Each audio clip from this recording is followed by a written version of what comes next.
नमस्कार, times of Swaraj में आप सबों का स्वागत है और मैं हूं संतोष सिंह।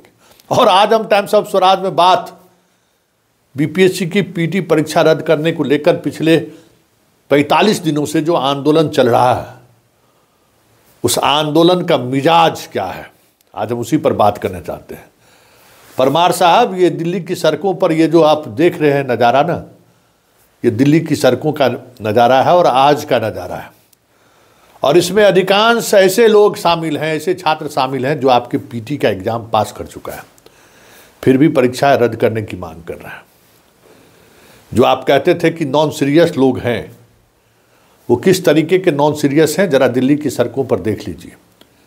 और जिस तरीके से दिल्ली की सड़कों पर ये लोग हुंकार भर रहे हैं, ये कहने की ज़रूरत नहीं है अब कि ये सीरियस हैं कि नॉन सीरियस है। दिल्ली में अगर पढ़ाई कर रहे हैं तो स्वाभाविक तौर पर कुछ तो खास छात्रों में होगा ही कि ये भी नहीं मानिएगा। परमार साहब, ज़रा देख लीजिए कि किस तरीके से हुजूम। और दूसरी तरफ बीपीएससी का रद्द करने को लेकर यहाँ पटना में भी गर्दनी बाग में लोग बैठे हुए हैं। दोनों तरफ से समानांतर तौर पर आंदोलन जारी है और आंदोलन में शामिल छात्रों के उत्साह में कोई कमी नहीं है। देख ही रहे हैं ना कि किस तरीके के नज़ारे देखने को आप मिल रहे हैं, किस तरीके से छात्राएं सड़क पर हैं, यहाँ धरना पर सत्याग्रह पर लोग बैठे हुए हैं।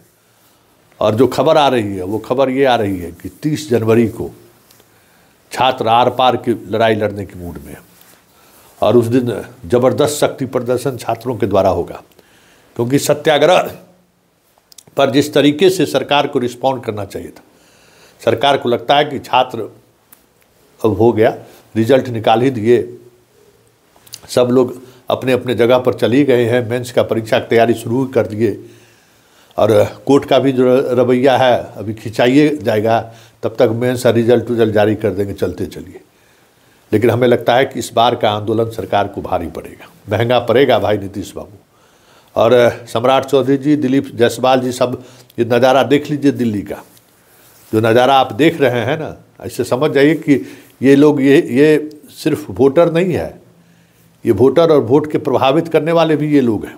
इतनी ताकत इन लोगों में है तो खेला होगा 2025 में। और अभी तत्काल दिल्ली चुनाव में जहाँ जहाँ बिहार के वोटर हैं, वहाँ वहाँ ये बीपीएससी वाले छात्र घूम रहे हैं कि एनडीए को वोट नहीं करना है। और जदयू का जहाँ प्रत्याशी खड़ा है तो बिहार का सबसे बिहारी वोटर वाला इलाका है। और चिराग का जहाँ उम्मीदवार खड़ा है, बुरारी संत नगर का जो इलाका है, बिहारी डोमिनेंस का इलाका है, उस सारे इलाके के स्टूडेंट घर घर पहुँच कर कह रहे हैं कि वोट नहीं करना है।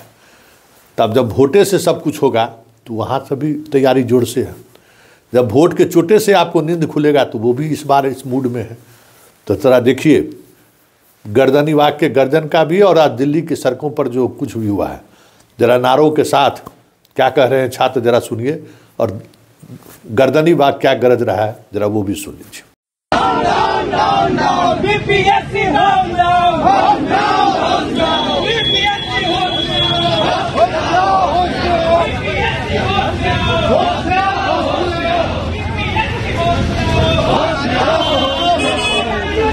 आपको मैं रात को कंफर्म करती हूँ। चलिए चलिए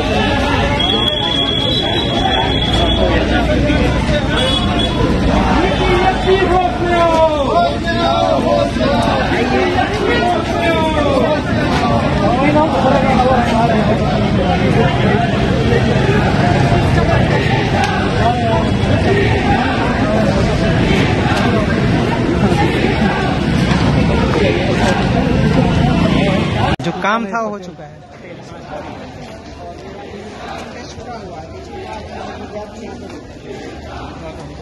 बढ़िया, आ जाओ आगे चलो।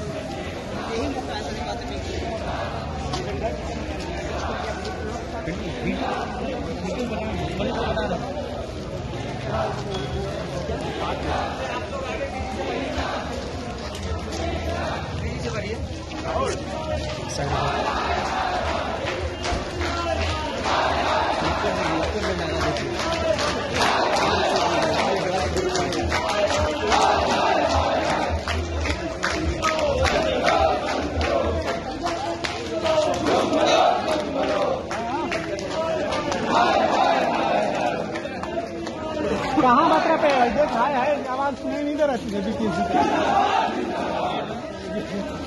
ये आ जाए मेरठ वाले के पास।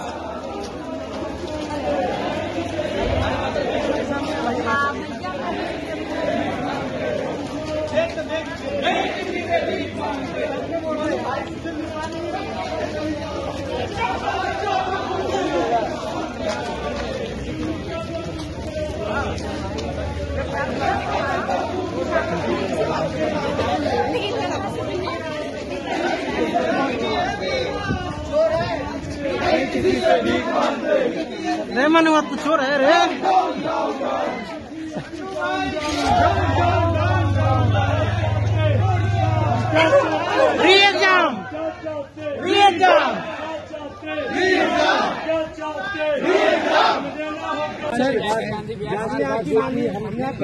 हमारी माननी चाहिए और उसको तुरंत कैंसिल करके हम री एग्जाम करें।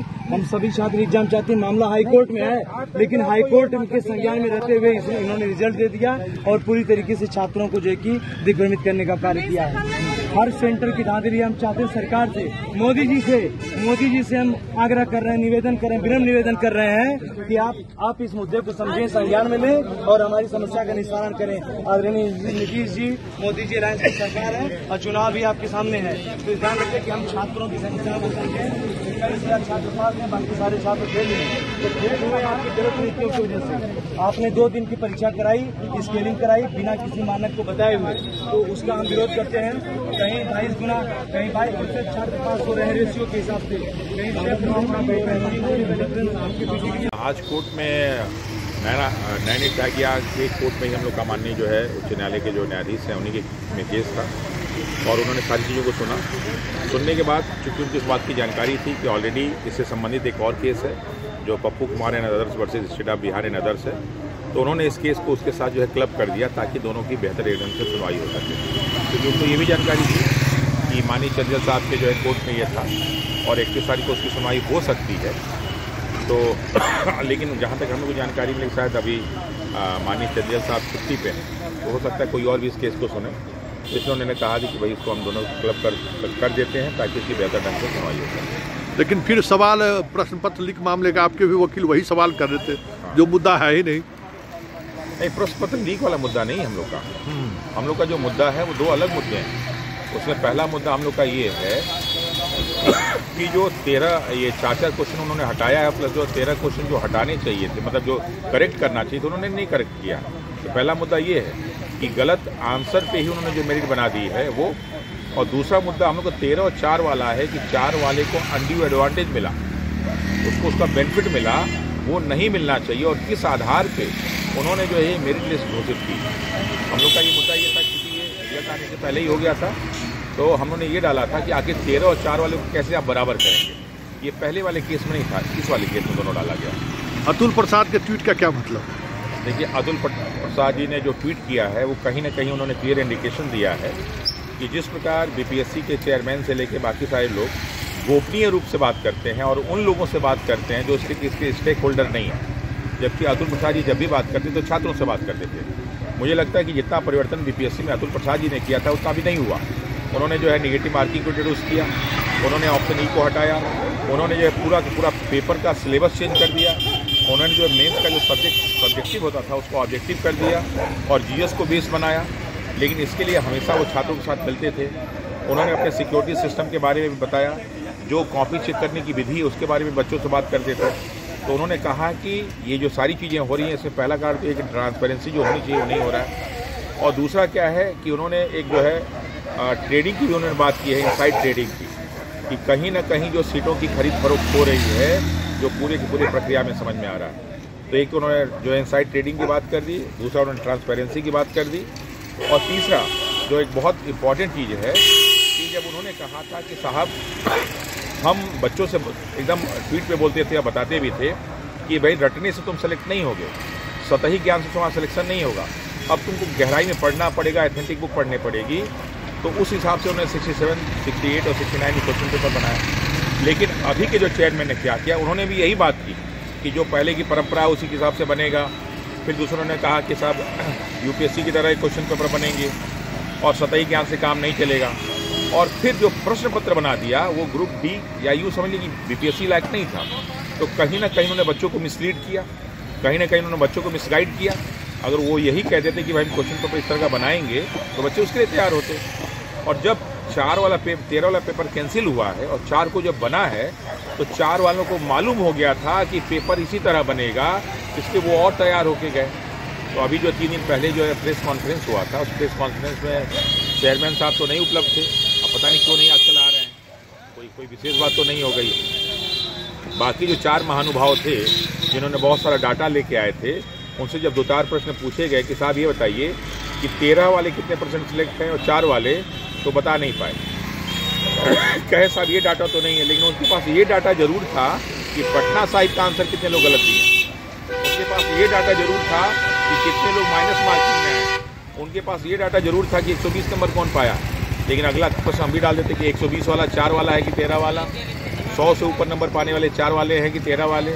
और जब उनको ये जानकारी है कि पटना साहिब कितना गलत दिए हैं, तो उनको ये भी जानकारी देना चाहिए कि जो 150 प्रश्न ये हैं और 150 प्रश्न में कितने लोगों ने कितना क्वेश्चन सही और कितना गलत दिया है। इसके साथ साथ एक ब्लंडर और हुआ था कि उन्होंने जानबूझ के 3 बच्चों का नाम जो हाई कोर्ट में था उनका नाम उन्होंने बताया। ये नाम जो है अनुच्छेद 21 जो राइट टू प्राइवेसी उसका उल्लंघन है।